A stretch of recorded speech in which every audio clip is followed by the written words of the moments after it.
자, NSC 오늘 NSC 할 말 많습니다. 자, 김지훈, 김희호, 최성훈 호사카. 안녕하십니까? 안녕하십니까? 많아요. 많아요. 트럼프가 지금 가슴에 S자를 새기고 지금 사우디로 날아가가지고. 예. 트럼프는 안 갔습니다. 안 갔습니다 아직. 오늘 잠깐 안 갔구나. 예. 트럼프는 가고 싶지만 가진 않았습니다. 아마 이번에는 안 갈 수도 있습니다. 2차 협상 때는. 저기 푸틴하고 직접 만난다는 거잖아요. 예. 네. 예.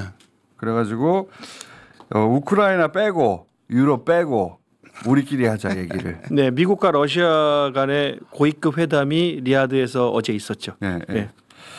그래가지고 뭐라고 하냐면은 언론 보도를 보니까 그렇게 표현했다고 텔레그래프는 요거는 영원한 식민지가 되는 것이다 우크라이나가. 돈을 너무 많이 요구해가지고 트럼프가 야 우리 돈 이만큼 줬잖아 이거 다 갚아야 돼. 아 그러니까 못 갚는다 우크라이나는 절대. 젤렌스키가 처음에 트럼프가 전쟁 끝난다고 하니까 묘안을 가져온 거잖아요. 네. 광물 채굴 거를 준다고 했는데 고마워. 그거는 받고. 근데 그거는 지금까지 정산이다. 네. 페이백 타임 정산이다. 이제 앞으로는 식민지 해라 이거죠. 그러니까 채굴 거 다 우리가 가져가는 거야. 그거는 이때까지 들어간 이래 돈. 딱 우리 거야. 그런 말이에요 보니까. 거기서 나가는 수익 우리가 다 가져간다. 그 우크라이나 경제력 이걸 언제 갚습니까? 우크라이나 경제가 못 갚는 거가 아니고 우크라이나의 예산 자체, 국가 예산 자체가 돌아가기 어렵죠. 빚더미 속에서 살아야 될 겁니다. 이제 그거를 이걸 억셉트하면. 네. 지하 자원 50%는 우리 거다. 네. 그거 건들 수도 없어요. 건들 수도 없고 그 땅에서 나온 것도 우리가 다 가져갈 거야. 이런 곡물이야 곡물. 그런 수준으로 우크라이나에 대해서 요구를 했더라고요. 네.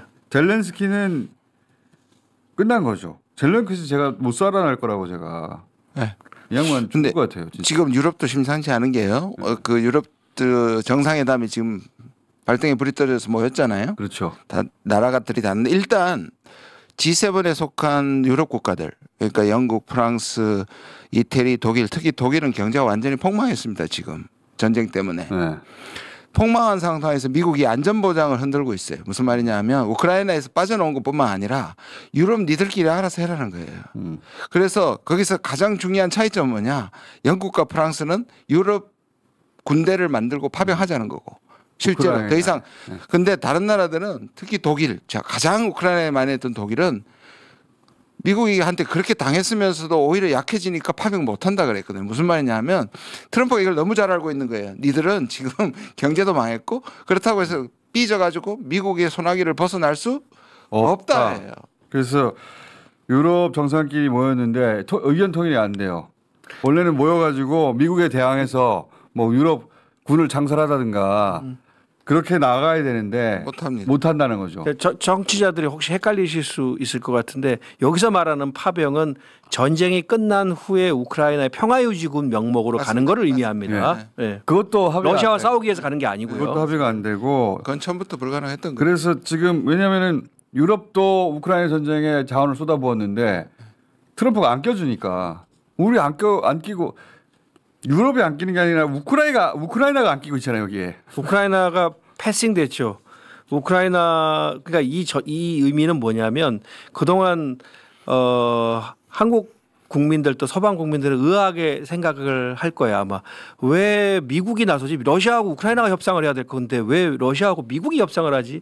이거는 그동안 이 전쟁을 러시아의 영토 야욕이라든지 아니면 푸틴의 개인적인 야망으로 한정해서 이 우크라이나 전쟁에 대한 프레임을 씌워왔기 때문에 그런 거고요. 그렇죠. 실제로 이 전쟁은 미국 전쟁이었죠. 네, 미국과 러시아가 세계 질서의 패권을 놓고 벌이는 전쟁이기도 하고 또 유럽 안보를 놓고 나토하고 러시아와의 전쟁이기 때문에 결국 이 문제는 우크라이나하고 러시아가 협상한다고 풀릴 문제가 아니에요. 그래서 네, 미국하고 러시아가 협상을 해야 돼요. 미국이 이 전쟁 우리가 돈 다 댔잖아. 우크라이나는 없어도 돼. 그러고 나서 우크라이나한테는 야 니네는 돈 갚을 생각이나 해. 못 갚지. 그러니까 거기 땅에서 나는 거 반은 우리가 가져간다. 그리고 이제 요 우크라이나한테 이렇게 가혹한 조건을 제시하는 것 그리고 이제 러시아가 점령한 영토를 미국이 묵인하는 거 이런 게 뭘 의미하느냐 하면 미국도 러시아도 서로 패전국이 될 수 없다라는 거예요. 그러면 패전국을 만들어야 합니다. 우크라이나를 패전국 다루듯이 하고 있는 거예요. 완전한 패전국으로 다루고 있죠. 네. 예. 그래서 그 텔레그래프 표현에 의하면 1차 세계대전 때 독일에게 요구한 것보다 더 많이 요구하고 있다 지금. 네. 예. 우크라이나가 1차 대전의 패전국보다 더 많은 돈을 가혹한 더 가혹한 조건으로 요구받고 있고 우크라이나가 여기 저항할 힘이 없잖아요. 아무런 자기 힘으로 할 수 있는 게 없으니까. 그러니까 이 전쟁을 꺼내려면 사실은 미국과 러시아가 단판 짓는 방법 외에는 사실상 없고요. 없죠. 여기에서 유럽이나 우크라이나를 끼워주면 다시 원점으로 돌아갈 수밖에 없는 상황이어서 이게 현실적인 솔루션인 건 맞고요. 그래서 종전의 가능성은 높아졌는데 문제는 이제 그 다음 스텝이 문제입니다. 가장 큰 문제가 뭐냐면 그 종전 이후에 우크라이나의 평화를 어떻게 보장하느냐 이 문제가 지금 핵심 쟁점이 되어 있는데 이거는 지금 미국과 러시아도 합의가 잘 안 되고 있는 것 같고 유럽 내부에서도 합의가 안 되고 있고 젤렌스키는 징징거리고 있고 지금 이런 상황인 것 젤렌스키 같습니다. 말은 아무도 안 근데 듣는 그게 것 두 같아요. 가지 안으로 좁혀지고 있습니다. 뭐냐면 유럽이 들어가서 평화유지군으로 지켜라. 예. 아니면 미국 기업이 들어갈게. 이게 이제 식민지 아니에요. 들어갈 때 식민지 아니죠 그게. 미국이 기업이 들어가면 러시아가 함부로 공격하지 못한다 이거예요. 그러니까요. 그 이후로 미국이 우크라이나에 있는 걸 다 가져갈게. 어느 쪽이든 미국은 좋다는 거예요. 다는 아닙니다. 50%. 50%. 50%가 돼요. 50%는 무조건 자기들 거고 나머지도 이제 자기들이 관여할 수 있죠. 자, 저는 뜬금없는 게 이게 저기도 갈 수 있다. 반도체 차지하려고 대만하고 양안 위기 발언한 다음에 TSMC를 미국이 먹을 수도 있겠다. 그런 방안을 생각까지 냈었잖아요. 그런 생각도 네. 있어요. 그러니까 정확히 말하면 미국이 우크라이나에게 제안한 협정의 내용은 우크라이나가 광물 개발로 얻을 수 있는 수익의 50% 그리고 제3자에게 이 라이센스를 제공했을 때 그것의 재정적 가치의 50%. 인 것이고요. 그리고 이거를 러시아와 미국 간의 고위급 회담 그리고 미러 정상회담에서 다루어질 내용이 단순히 우크라이나 문제가 아닙니다. 우리가 시야를 좀 넓혀서 봐야 됩니다. 미러 고위급 협상에서 다루어진 게 뭐 많지만 지금 미국 국무부나 러시아 외무부가 얘기하고 있는 것들이 많이 있지만 결론적으로 딱 세 가지로 요약할 수 있는데 첫 번째는 세계 질서 재편입니다. 영향권을 인정하겠다는 거예요. 서로. 그리고 이거는 서로의 지정학적 이익을 인정하는 것은 물론이고 결국에는 이제 그 트럼프가 생각했을 때는 러시아가 위협이라고 벤스 부통령이 미넨 안보회에 가서 얘기했잖아요. 위협은 유럽 내부에 있다고 얘기했잖아요. 그럼 러시아가 위협이야? 그럼 러시아하고 협력하면 되겠네? 그러면은 위협이 너희들이 생각하는 어떤 위협도 없네라는 논리가 되고요. 두 번째는 우크라이나 분할이고 이건 이제 말씀드렸던 것 같고 세 번째는 양자관계 정상화하는 겁니다. 이번 회의에서 제재 해제 문제도 논의됐고요. 그리고 미국 재무부가 20개 러시아 은행을 대상으로 해서 스위프트 목록에 복귀시킬 은행들을 지금 검토하고 있습니다. 그리고 미국의 상당수 기업들이 올 연말까지 러시아 시장에 복귀할 준비를 하고 있고 지루해하시는 것 같으니까 매직해요. 네. 그리고 양국의 외교관 수를 줄였습니다. 서로 보복하면서 그 외교관 수도 복원하기로 했고요. 경제 협력도 논의하기로 했습니다. 지하자원만 요구한 게 아니에요. 석유, 가스, 항만, 시설 그런 시설도 다 독점적으로 가진다. 그런 걸 독점적으로 가지면서 지하자원의 50%를 먹고 그러면서 한 700조 이상 그래가지고 식민지가 되는 거예요. 벗어날 수가 없어요. 영원히.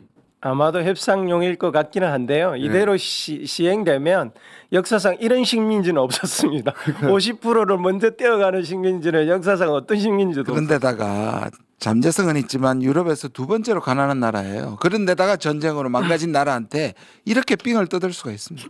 아니죠. 삥을 뜯을 수 있는 유일한 것이 그거밖에 없는 거예요. 그러니까 삥을 뜯는 거예요. 안 그러면 기업을 다 먹었을 텐데 그런 많은 기업도 없고 지난 3년간 초토화됐잖아요. 그러니까 남은 게 뭐 있죠? 시설 좀 남았고 땅속 안에 있는 것 좀 남았구나. 그거 가져갈게. 다. 예. 현재 일본 쪽에서도 일본의 많은 회사가 그 모든 게 끝나는 후에 태고 들어가려고 지금 준비하고 있습니다. 그것도 다 미국의 허락을 받아야 돼요. 예. 미국하고 일본이 아마도 그 같은 보조로 들어갈 것 같고. 윤석열이 여기다가 돈 주고 어쩌고 하는 거는 그 본전도 못 찾는다는 거예요. 그럼요. 돈 되는 걸 미국이 내줄 리가 있습니까? 아니 돈 되는 거를 유일하게 찾아가지고 지금 자기들이 다 가져간 거죠. 선점한 거거든요. 아 그리고 젤렌스키 그리고 땅도 뺏기고 우크라이나는 땅도 뺏기고 돈도 뺏기고 앞으로의 자원도 뺏기고 시설도 뺏기고 아무것도 없어요. 그러니까 우리가 여기에서 교훈을 얻어야 될 게 분명히 있는데요. 내란 위에서 외환 전쟁을 일으키려고 했잖아요. 자기 힘이 없는데 외세를 끌어서 전쟁을 일으켰을 때 그 결말이 어떻는지를 좀 명확하게 보여주고 있는 겁니다. 세상에 공짜가 어디 있습니까? 그럼요. 엄청나게 가혹한 청구서를 받고 있는 거고 이렇게 될 거라고 김준영 의원과 제가 초창기 얘기했다가 그렇게 욕을 먹었어요. 네, 전쟁 초부터 얘기했습니다. 전쟁 초부터 이렇게 될 거라고. 전 얘기했지만 욕은 많이 먹지 않았어요. 착하게 보여서 그래요. 이렇게 될 거라고. 근데 그때 이 정의로운 전쟁에 대해서 비판한다고. 우리는 2차 가해자들이었어요. 그렇죠. 그때 교수님이었고 저도 네. 여기서 그렇게 욕을 했어요 사람들이. 근데 뻔히 보이는 미래인데. 근데 미국이 지금 사실 바이든 정부가 제가 삥이란 말을 썼는데 그게 미국 용어로도 프로텍션 래킷이라 그래가지고요. 보호비 갈취라는 뜻입니다. 이게 뭐냐면 마피아가 동네를 지켜주면서 그 가게들로부터 돈을 뺐잖아요.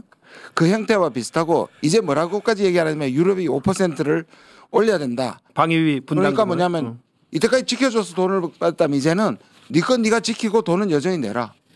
이렇게 되는 거예요. 유럽도 난리가 났고 우크라이나는 아무것도 할 수 없는 상황이 됐어요. 지금 젤렌스키의 운명에 대해서 공장장님이 궁금해하시죠. 저는 죽을 거라고 제가 지지율을 파악해요. 젤렌스키는 지금 서방 언론은 패닉 상태라고 표현하고 있고요. 이번에도 미넨 안보회에 참석하고 UAE 그 아랍에미리트에 가서 사실은 사우디까지 가는 순방 일정이었습니다. 이걸 취소하고 다시 돌아갔고요. 젤렌스키 지지율이 2025년 2월 기준으로 15.9%입니다. 현재. 예, 2024년 초에 28%였고 2023년 초에는 70%였습니다. 그래서 차기 대선 출마도 사실상 지금 상황에서는 불투명한 상황이고요. 정적들의 자산을 동결해 놨고요. 일단 엘리트들은 현재 젤렌스키는 이미 이제 끝났다라고 보고 대선 준비에 돌입을 했다고 합니다. 지금 젤렌스키는 사실은 미국의 꼭두각시였는데 자기가 정말 그런 영향이 있다고 착각을 미국이 허용해 준 거였거든요. 꼭두각시로 해서 여기저기 가가지고 돈을 벌어와라. 근데 이제 본인이 정말 그런 영향이 있다고 착각하고 쭉 여기까지 왔잖아요. 이제는 미국이 너 필요 없다고 버리는 거잖아요. 네. 그 순간 방해가 된다는 거예요. 그렇죠. 그 순간부터 젤렌스키는 비리 정치인이 되거나 기타의 방식으로 죽을 겁니다. 근데 미국은 꽃놀이패가 관두든지 아니면 들어주는 거죠. 그렇죠. 살기 위해서 트럼프의 그렇죠. 젤렌스키가 미국의 요구를 들어줘도 꽃놀이패요. 들어주든지 아니면 저는 나가든지. 죽을 거라고 봐요. 어찌됐든 미국은 질 게 없는 거예요. 아 그리고 지금 송고시킨다라는 이야기도 많이 나와 있는 것 같은데요. 그러니까 젤렌스키를 바꿔버린다. 송고를 해가지고 지금 예. 제가 그 얘기를 언급을 해야 되겠는데 이번에 고위급 협상에서 나왔던 해결 방안 3단계 해결 방안입니다. 일단 휴전. 아마도 휴전 일정은 4월 20일 부활절까지 이미 이제 미국에서 얘기했죠. 그때까지 저는 가능할 걸로 봅니다. 휴전을. 그리고 이제 두 번째는 대선. 그리고 대선에서 당선된 후보와 최종적인 평화협정을 체결한다는 것인데 젤렌스키 대통령은 이 대선 일정을 어떻게 할 것인지 굉장히 고민에 지금 빠져 있을 겁니다. 네. 그래서 트럼프는 한마디로 말하면 우크라이나는 미국의 식민지야라고 선언하는 것이고 유럽은 그래 니들이 유럽 문제니까 니들이 알아서 해결해. 하지만 나토 돈 내야 될 걸. 이렇게 간단하게 정리할 수 있는데 미국끼리 유럽 국가들끼리는 서로 야 우리 군대를 우크라이나에 보내서 평화를 유지해야지. 아니야 난 그렇게 못하겠어. 의견 통일이 안 되고 있어요. 미국이 원하는 대로 될 것 같아요. 왜냐하면 우크라이나를 뺏기면 그다음은 폴란드, 그다음에 유럽이라고 유럽은 생각하거든요. 영국하고 프랑스는 평화 유지군을 유럽에서 파견되어야 된다는 입장이고요. 독일하고 폴란드는 거기에 대해 상당히 망설이고 있습니다. 왜냐하면 독일과 폴란드 입장은 뭐냐면 그렇게 되면 우크라이나를 나토에 가입시키는 것과 러시아가 느끼기에는 아무런 차이가 없기 때문에 러시아의 위협은 여전히 상존할 수밖에 없고 오히려 더 EU를 포함한 자기네들이 러시아와 국경을 맞대는 일이 벌어져서 이건 피해야 된다라고 주장하고 폴란드도 독일도 러시아 바로 옆이니까 네. 이들이 느끼는 감각은 또 다른 거죠. 그다음 우리는 쳐들어올 수 있잖아 우리도. 네. 그럼 어떻게 해? 그러니까 위험을 없애버려야 되는데 군대를 주둔시키면 위험이 상존하는 거 아니냐 이렇게 생각하는 거죠. 네. 합의가 안 될 것 같아요. 아니 트럼프 벤스 부통령이 얘기했잖아요. 위협은 너희들 내부에 있다고 했잖아요. 유럽에. 러시아나 중국이 아니라고 해서 떡꼭 집어서. 자, 그래서 트럼프가 막 휘젓고 다니고 있고요. 예, 이스라엘 가자 지구도 자기 땅이라고 하더니 예, 우크라이나에 대해서 자기 땅이라고 선언을 해버렸어요. 자기 땅에는 선언이죠 이게. 그렇죠. 우크라이나 중서부는 미국이 경제적으로 이제 지배하는 것이고요. 네. 동남부는 러시아가 물리적으로 지배하는 방식이 될 것이고 미어샤이머 교수가 현재 러시아가 우크라이나의 5개 지역을 지금 장악을 했는데 추가로 4지역을 종전까지 장악할 수 있다. 평화협정이 체결될 때까지 장악할 가능성이 있다라고 얘기했어요. 오히려 더 추가로. 네. 저쪽에 이제 그 저항도 없고 미국이 돈도 안 줄 테니까. 그렇죠. 그럼 계속 그냥 들어가서 장악해 버릴 것이다. 네. 그래서 협상을 유리하게. 그럼 만들고. 완전한 중서부와 동남부로 분할이 되는 겁니다. 우크라이나가. 그러니까 젤렌스키가 그렇게 하지 말았어야 한다고 저희가 저하고 교수님일 때 얘기했다가 얼마나 욕을 먹었어요. 땅 다 뺏길 거라고 그랬는데. 네. 그렇게 됐습니다 지금. 국제 정치는 잔인합니다. 잔인해요. 정신 차려야 됩니다. 진짜. 자 그리고 이시바가 또 트럼프한테 가가지고 자 그 트럼프 미리 이만큼 드릴게요. 그래서 미국 일본에서는 역시 이시바 여기가 성공했나 싶었는데 이게 실패했다면서요.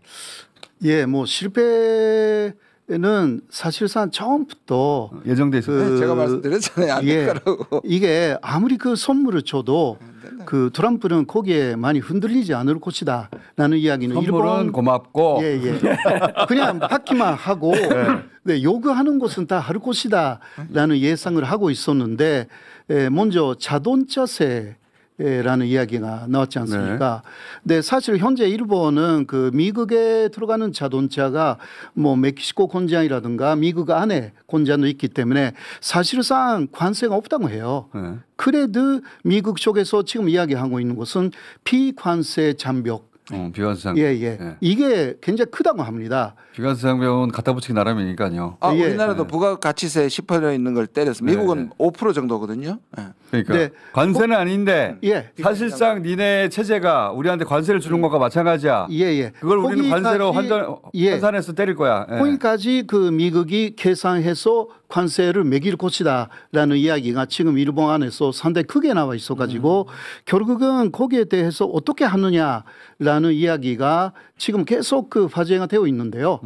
네, 그래서 선물 줬지만 트럼프는 자동차 관세 내야지 그래도 그렇죠. 그렇게 됐다는 거죠. 그 자동차뿐만이 아니라 뭐 상호 관세 이야기가 또 나와 있기 때문에 이게 4월 2일이나 3일에 발동하겠다라는 그러한 그 대통령령 그래서 행정 명령에 서명했고 선물 주면 안 돼요 트럼프는. 그래서 일본이 지금 뭘 하고 있냐고 하면 갑자기 중국에 그 대거 그 견제단으로 보냈습니다. 중국에. 미국 쪽이 안 되면 중국으로 틀라고. 그렇게 해서 서로의 합의가 이제 한중일 FTA를 본격화시키자. 한중일. 예. 그러니까 한국도 끼어 있거든요. 근데 이게 미국이 안 되니까 한중일 FTA를 이제부터 본격시키자. 중국 쪽에서도 이거 좋다. 이런 식으로 이번에 거의 2, 3일 전에 얘기거든요. 이건 맞는 얘기죠. 맞는 얘기요. 맞는 얘기가 지난번에 꾸준히 제가 말씀드렸는데 미국이 저렇게 나오면 미국만 빼고 글로벌 사우스하고 아시아 국가들하고 유럽이 자유무역 연대를 할 가능성이 매우 커졌습니다. 매우 커지죠. 그러면 사실 그래야 됩니다. 우리하고 중국하고도 경제 관계가 굉장히 지금보다 더 중요해지는 건데 혐오 이거 어떡할 거예요? 그러니까 지금 윤석열 그분은 맨날 나라를 얘기 없으니까 나라를 망치고 있어요. 진짜 망치고 있어요. 진짜 일본은 재빨리 중국으로 돌았잖아. 그 중국에 대한 혐오는 일본 구구에서 우리가 가져온 건데 네, 저는 그렇죠. 이건 여전히 외환죄를 범하고 있는 거라고 봅니다. 그러니까 지금 일본 극우가 이시바 정권을 엄청나게 공격하고 있어요. 극우가. 일본 극우가. 그래서 이시바가 살아남아야 된다고 계속 얘기하는 거예요. 그러니까 우리한테 유리하다고요. 적어도 민주당 정권이 탄생하고 이시바하고 손 잡고 그런 적이 한 번도 없거든요. 우리가. 그렇죠. 항상 보면 우리가 진보 정권이 탄생하면 저쪽에 보수 정권이 탄생하거나 미국도 그렇고 이게 엇박자가 나가지고 진짜 힘들었는데 이시바하고 한국의 진보 정권이 만나는 거를 처음으로 한번 봤으면 좋겠어요. 예. 그리고 역시 한중일이 뭐 평화적으로 여러 가지 파트너십으로 맺고 경제 문제만 한정해서 보면 사실은 우리는 수출로 먹고 살았던 나라이기 때문에 자유무역 시스템 우리에게는 절대적으로 유리합니다. 일본도 마찬가지고요.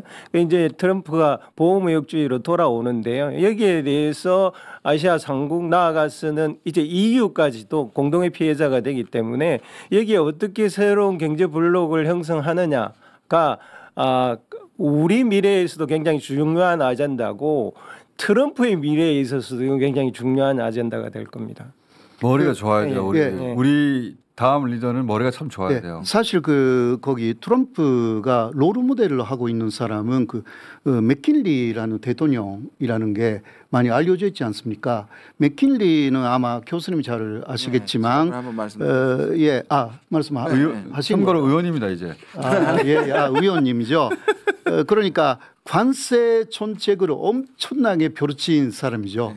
예, 그러니까 초대 관세맨이 바로 맥킨리였고, 네, 그 사람도 암살을 당했잖아요. 그러니까 많은 이야기를 지금까지는 안 했습니다. 암살을 당한 사람이었기 때문에. 트럼프가 임기를 마지막까지 마칠 수 있을까요? 네, 그래서 재미있는 이야기가 트럼프가 취임 연설에서도 맥킨리를 굉장히 극찬했고, 그리고 오바마가 이름으로 바뀐 디날리산이라고 있잖아요. 전에 맥킨리산이었습니다. 아라스카에 있는 오바마가 이름을 바꿨는데 다시 맥킨리산으로 바꿨습니다. 그 시대, 그러니까 이게 19세기 말부터 20세기 초였는데 그 시대가 미국의 가장 풍요로운 시기였다라고 트럼프가 또 극찬했고요. 그런데 재미있는 것은 맥킨리는 마지막에는 자유무역으로 돌아갔습니다. 이재명 대표가 뭐라고 그랬냐면 동맹국과 관세 전쟁 불사는 트럼프에게도 배워야 한다. 이 말은 거꾸로 우리도 그렇게 하겠다는 거거든요. 미국이 저는 좀 확대 해석을 안 했으면 좋겠는 게 뭐냐면요. 우리는 관세를 우리가 보호무역으로 돌았으면 우리 방법이 아니고 그것보다는 근본적으로 미국의 이익을 우선했다는 이 부분에 그렇죠. 제 말은 그러니까 단순히 관세를 배워야 한다는 게 아니라 아니에요. 저거 봐라. 국익에 맞게 그때그때 국제 정세에 바꿔가며 대응하지 않냐. 우리도 우리 국익에 맞게 움직여야 된다. 이런 말이잖아요. 이게 맞는 말이에요. 사실. 네, 맞는 말이죠. 네.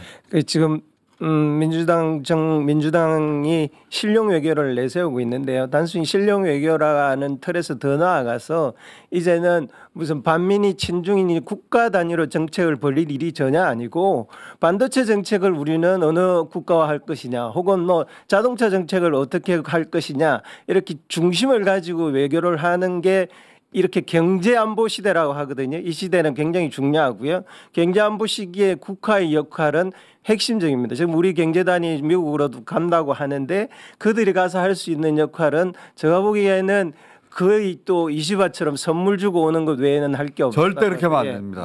트럼프는 선물 받으면 고마워 하고 또 계속 똑같은 걸 요구해요. 우리가 제일 얘기 많이 하는 게 혈맹이잖아. 그래 우리 피 흘렸어. 그 돈 내놔. 그렇지 그런 사람이죠. 그런 사람입니다. 우리가 거기 가서 니네를 그렇게 구해줬다는 얘기네. 그럼 돈 더 내. 트럼프는 우리 형제야 이게 아니고 돈 더 내. 트럼프는 약한 자에게 자비를 베푸는 것이 아니고 강한 자와 타협합니다. 예. 그거를 좀 생각을 해야 돼요. 그리고 약한 자들이 우리 형제잖아, 우리 동맹이잖아. 그러면 내 보호를 받았다는 얘기네. 돈을 더 내. 그러니까 결론은 다 돈을 더 내요. 트럼프는 선물을 받고 있을 때는 아무 말도 안 해요. 맞아요. 다 받고 나서 다음 날. 받고 나서 가장 마지막에 그래도 상호 관세는 매길 거야. 가장 마지막에 이야기를 해. 묻고 더블로 가는 거예요. 묶은 더블로 가. 그래서 트럼프한테 미리 선물 주면 안 된다니까요. 항상 그랬어요. 예. 아베 때도 그랬잖아요. 예, 맞아요. 이시바도 해도 안 되고. 그리고 이슈를 섞지 말라고 제가 말씀드렸잖아요. 이 이슈가 저쪽에서 양보했다고 이쪽에서 양보해 주는 게 절대 아닙니다. 우리 요구 조건을 정확하게 가져가 가지고 따박따박 따지고 끝까지 물고 늘어져야 돼요. 우리 형제잖아. 왜 이래? 안 통한다. 트럼프는 형제야? 내가 너를 형제로 대해줘서 돈 더 내. 다 돈 더 내기 때문에 돈을 더 낼 수 없는 이유를 쫙 정리해서 가야 됩니다. 자, 그래서 우크라이나가 거의 지도상에서 사라지는 것과 마찬가지예요 지금. 미국 식민지가 된가 50 이게 이번째 주 아닙니까 이 정도 되면? 진짜로? 그 사실 트럼프는 제국주의로 회귀할 것이다라는 이야기도 굉장히 많이 있습니다. 그러니까 그 경제적 제국주의죠 이미 발상은. 예, 다. 그린란드에 대해서도 그렇고 캐나다에 대해서도 51번째의 그 주가 되라 미국에 그리고 파나마 운하도 우리가 다시 갖게 이게 이런 식으로. 전쟁 말고 경제적으로 영토를 확장하고 바로 싶어하는 그겁니다. 거예요. 예, 경제적 네. 제국주의입니다. 그리고 세계 질서 측면에서 보면 저는 제2의 얄타 체제가 이제 형성될 거라고 봅니다. 네. 저게 무슨 말이냐면 러시아도 그렇고 이제 그 옛날처럼 뭐 핵전쟁 이런 냉전이 아니라 진영을 나눠서 서로 터치하지 않고 네, 영향권을 세력권을 인정하는 그게 일종의 또 다른 형태의 신냉전이 되는 거죠. 트럼프한테는 그게 맞는 거예요. 전쟁 없이 그래야 교류가 비즈니스가 활발하게 일어날 거 아니냐. 예. 돈 벌면 제일 좋은 거 아니야? 이런 생각이기 때문에 자 그래서 혈맹 동맹 이런 얘기 하면 안 됩니다. 트럼프한테. 근데 이미 하고 있잖아요. 국민의힘하고. 다음 정부는 그런 얘기 하면 안 돼요. 그러니까 예. 큰일이에요. 마지막에 그냥 조용히 사라졌었으면 좋겠어.